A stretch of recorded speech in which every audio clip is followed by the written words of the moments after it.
Welcome to PBLINK Stories. We explore the stories and uncover the business secrets of some of Britain's most successful entrepreneurs. My name is Bill Mair of PrecisionPresentation.com. Today, I'm interviewing Michael Dembinski, Senior Advisor to the BPCC, the British-Polish Chamber of Commerce, an expert on Poland's responses to the 2008 financial crisis, Brexit, and the COVID pandemic. He is a son of Bohdan Dembiński, hero of the 63-day 1944 Warsaw Uprising. Bohdan survived the uprising and the war, but his brother Józef, Michael's uncle, sadly died fighting in the uprising and is buried in Warsaw. In 2016, after the death of his wife, Bohdan returned every year to Warsaw from Ealing, where he lived, to visit his brother's grave on the anniversary of the start of the Warsaw Uprising, August the 1st. Crowds would gather to wait for Bohdan, the war hero, queuing up to meet him and interview him. Bohdan Dembiński died on the 29th of October 2019 in Ealing, London. Michael, as we said, is his proud son. Michael, welcome to PBLINK Stories. Hello there, Bill. Hi. Michael, your father was a war hero, highly regarded in Poland and beyond. What do you say to those who claim the uprising was a doomed and foolish endeavour? Well, I have no view other than what my father has told me, and his experience, firstly, during the Nazi invasion of Poland in September 1939, the years of occupation, the things that he witnessed there, the arbitrary arrests, the roundups, and the street executions. He took me one day, we were along Nowy Świat, main street in Warsaw, and he showed me a spot where he was standing on the steps of the church, Świętego Jakuba, and he was looking down Nowy Świat and saw a truckload of Polish prisoners, young men mainly. Truck came to a stop. They were all made to get out of the truck, and they were just machine gunned to death, just a mass execution. One of many that happened. That was one that my father happened to see. So the way he explains it to me was that it wasn't a calculated decision about whether the Soviets will come, whether the allies, Western allies, will support us with parachute drops or whatever. It was a simple act of revenge. I think really my father's only sort of moments of real heroism was when there was the collapse of the attack by his unit, Battalion Odwet. Odwet means revenge. Against the SS and Gestapo barracks in Kolonia Staszica, just south of the city centre. Their battalion, essentially, the problem was that they didn't have any weapons. They had literally a handful of pistols and a handful of Molotov cocktails. When the order was given to start, my father and another 20 guys were in a house on Ulica Filtrowa, but further down, right down the eastern end of that street, and they were just waiting for someone. They were in a first floor room, waiting for the order and waiting for weapons. None of these came, and some of them took a decision, well, that's it, there's no point carrying on, let's just go back, leave Warsaw, go to the village, seek safety, security. But my father was one of a handful who decided that they're going to cross the field, Pole Mokotowskie, now a park. At the time, it was a huge cabbage patch, to get across to the barricades on the other side, where another unit, Battalion Golski, was fighting the Germans there. Now, Battalion Golski was much better equipped. They had anti-tank weapons, and the Germans were rather afraid of that particular unit. But my father managed to make it through. He was saying that they were doing this crossing at night, treading on cabbages, very noisy. There's silence, just the occasional sort of shots of gunfire in the city centre. But, every time he trod on a cabbage, he could be heard by the Germans, and the burst of machine gun fire sweeping across the top of the cabbage field. They were pressed down to the ground. But they managed to get across. So my father, late in life, said that he had a very lucky life. But he didn't really consider himself a hero. He didn't...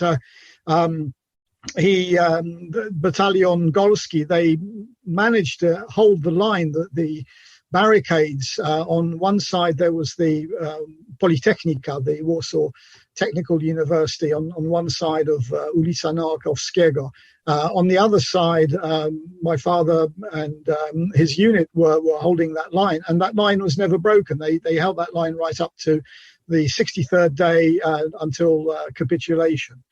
He said that was more like accident than heroism, because the Germans were worried that Golski was still a particularly effective unit. They'd knocked out several German tanks. They were the Germans. The German unit facing them were not a particularly elite unit, so they didn't want to get engaged. Anyway, that's how my father tells it. So he spent, apart from the early days, he spent all of his time in that area around the Politechnika, the Warsaw Technical University. Amazing stuff.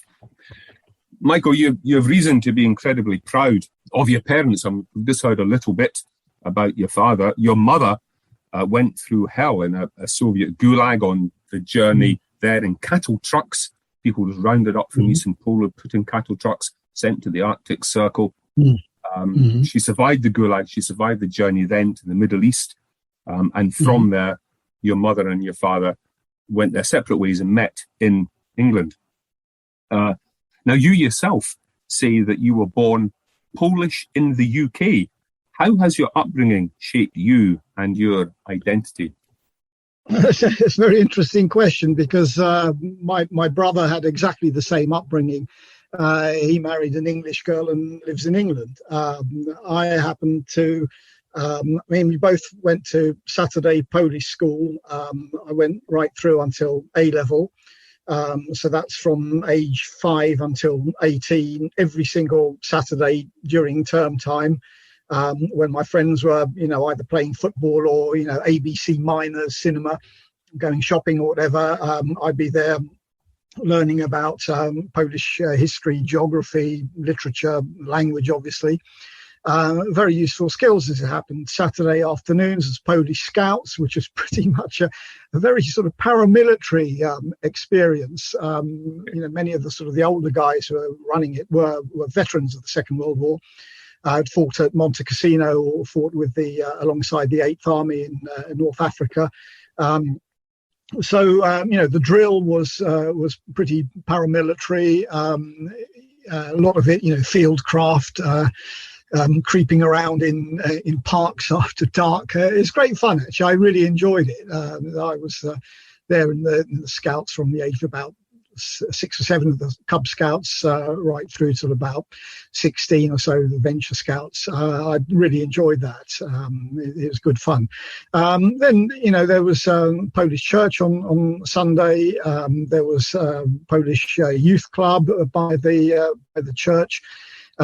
Polish student and graduate association. So, went sort of fairly seamlessly through that upbringing. And, interestingly enough, my wife, who was born in Manchester, both of her parents are also from Poland. So my father-in-law fought with the Polish Navy. He was on the ORP Błyskawica, the destroyer.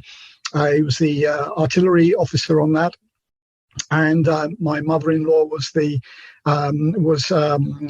courier in Home Army, so also fought in the Warsaw Uprising. So my wife has a very similar background in terms of Polish Saturday School, Polish Girl Guides, church and associations.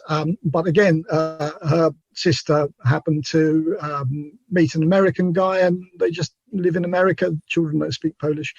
Whereas we took a decision in 1997, when the children were still young, to move to Poland. Interestingly, again, daughter has completed her studies here and is living and working in between Warsaw and Łódź, whereas our son has decided that he wants to return to the UK. So, that Polishness seems to be sort of every other person. Okay. It's not. So there's an element of nature and an element of nurture. Yeah, that's interesting. The nature of Polishness versus Britishness and what wins out. Michael, we mentioned that you're senior advisor to the BPCC. Can you tell us a bit about the work of that organisation, please? Well, the BPCC is next year. It's going to be 30 years old. It was an organisation set up to support British investors as they moved into the Polish market shortly after the political and economic transformation at the beginning of the 1990s. So there was a lot of need at the time for support as these British companies came in. The whole infrastructure, the lawyers, the accountants, the recruitment companies, the marketing consultants. There was so much that was needed at the time, and also that element of lobbying, getting the message across about the importance of foreign direct investment to the Polish economy in terms of creating jobs, in terms of spreading best practice and know-how. So still, although we consider ourselves to be a bilateral chamber, the bulk of our work really is still done around those British investors in Poland. Although the situation is definitely shifting, we're now seeing more and more Polish companies that are interested in investing in the UK.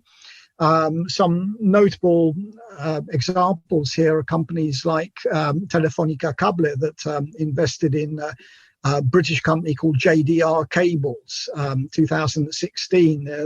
The largest manufacturer of those big thick cables that go underwater between wind turbine farms offshore and the grid onshore.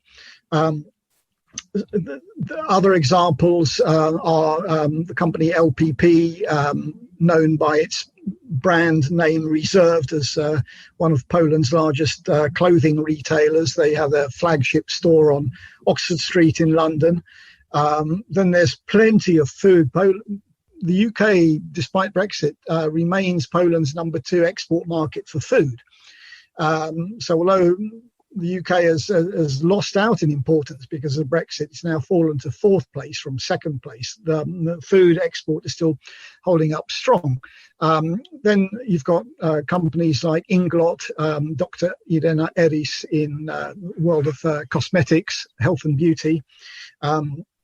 You have companies, furniture. Furniture is a massive area of export from Poland to the UK. But again, lots of this is branded IKEA, for example, or, posh German brands, but it's actually made in Poland.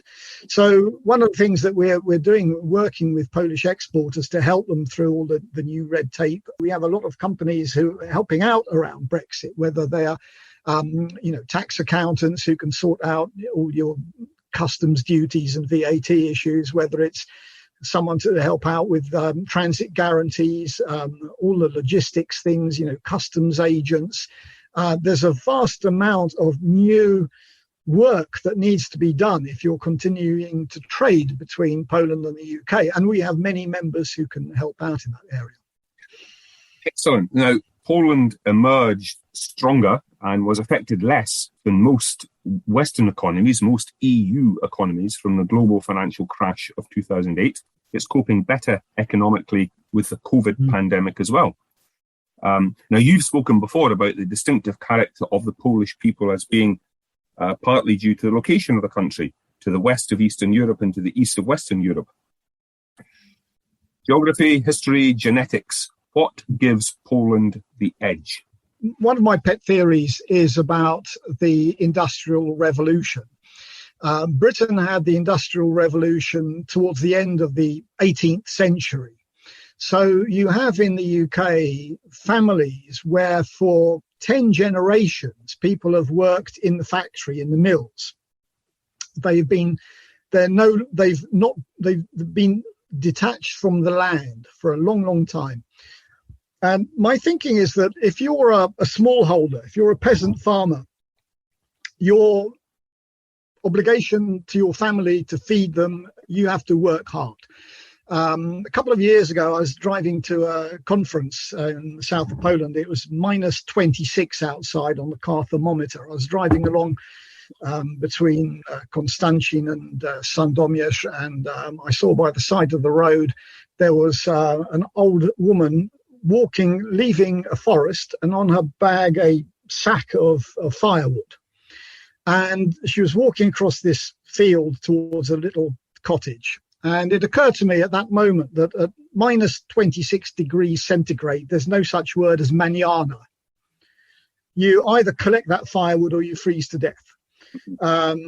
Farmers, they plough, they harvest, they sell their crop. And if they don't do that, their family hasn't got what to eat.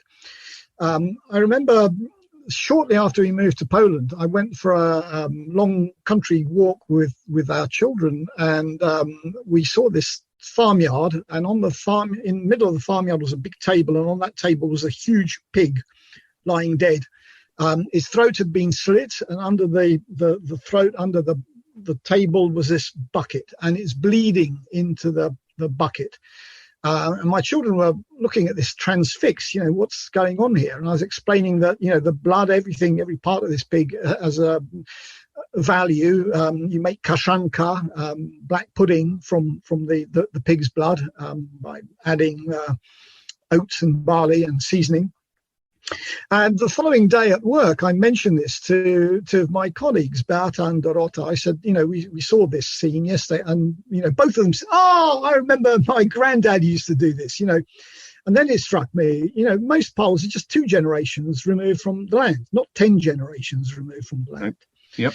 And I would argue that early industrialization has created a sense of learned dependency that as long as you come in to work at 9 o'clock on a Monday morning and you work your 40-hour week and you leave on a Friday, you'll get paid. You get your weekly wage. And it was like that for many generations in the UK until 2 things started happening, globalization and IT.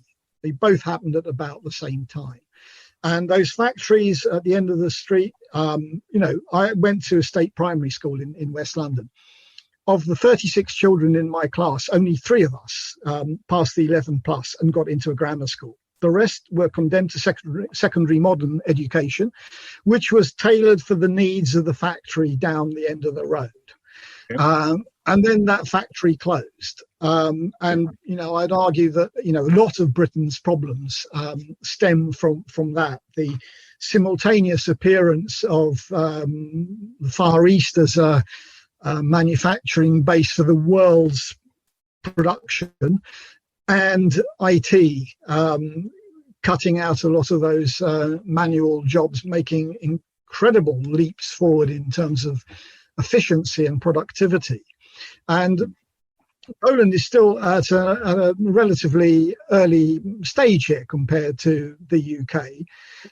I think a lot of this is also, sort of stepping out of communism, that when friends of mine, when their parents in the UK, when their parents died, they'd leave them a house worth £1 million. When my friends in Poland, when their parents died, they'd leave them enough money to buy a new laptop.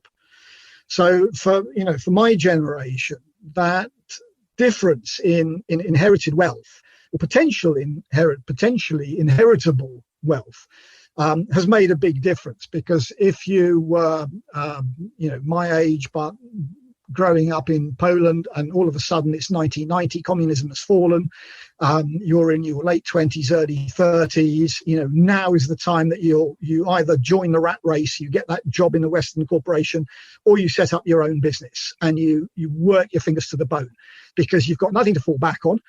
You've got everything to play for. You've got the West to catch up with.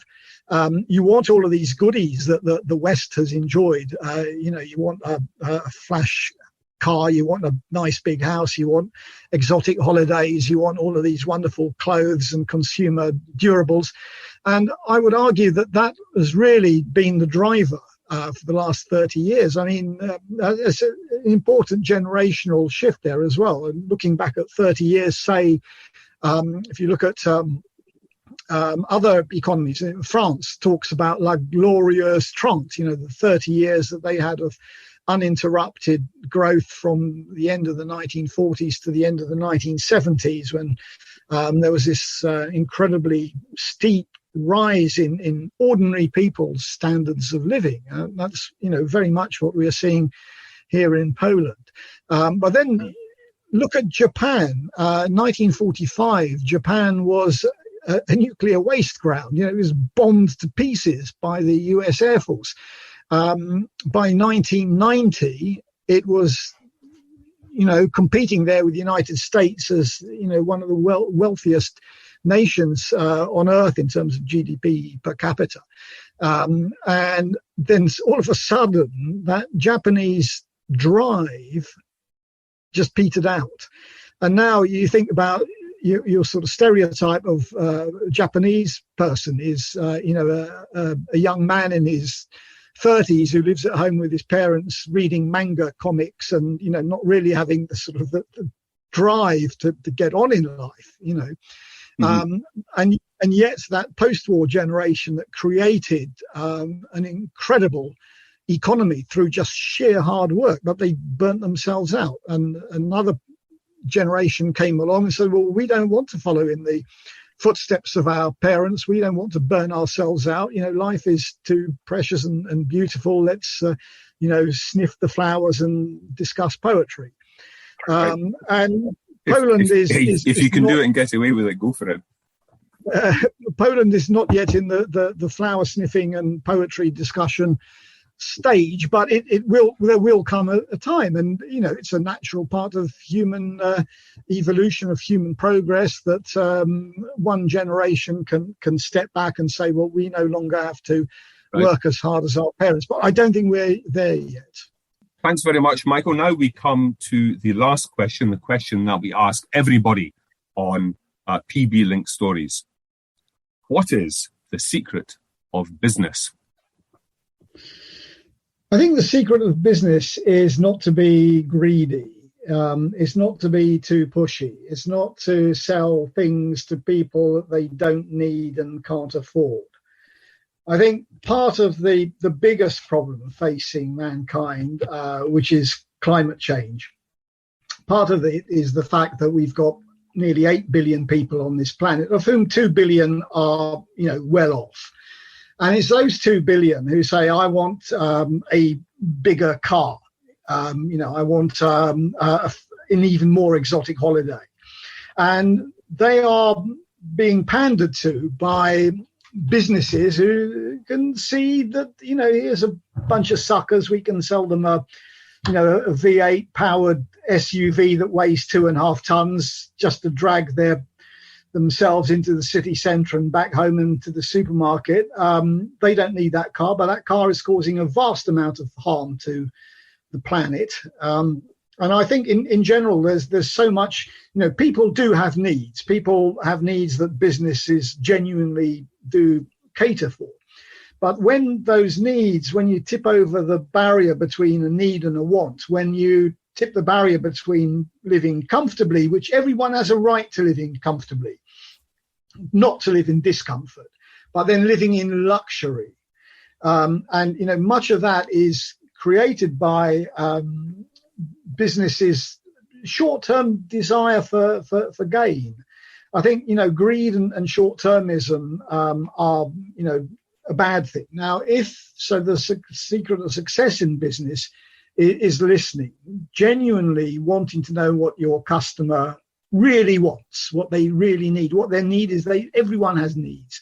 Everyone has things that they need solving, that there is a potential solution to people, be it in manufactured products or in services. We need things. And the secret of success in business is that person who listens, who says, right, okay, I can see that there is a problem here. Let's see if we can solve it. And I think that part of the huge advance that we've seen in the world, in the global economy, really driven by IT, has been around this. It's been new solutions to genuine human problems. I mean, much of this now driven by apps. I mean, it's just amazing what you can get from a telephone loaded with apps. It's sort of a life enhancing thing, and it's those businesses that had the vision to create this whole infrastructure that have immensely helped society. But it is, coming back to I think that that key thing is to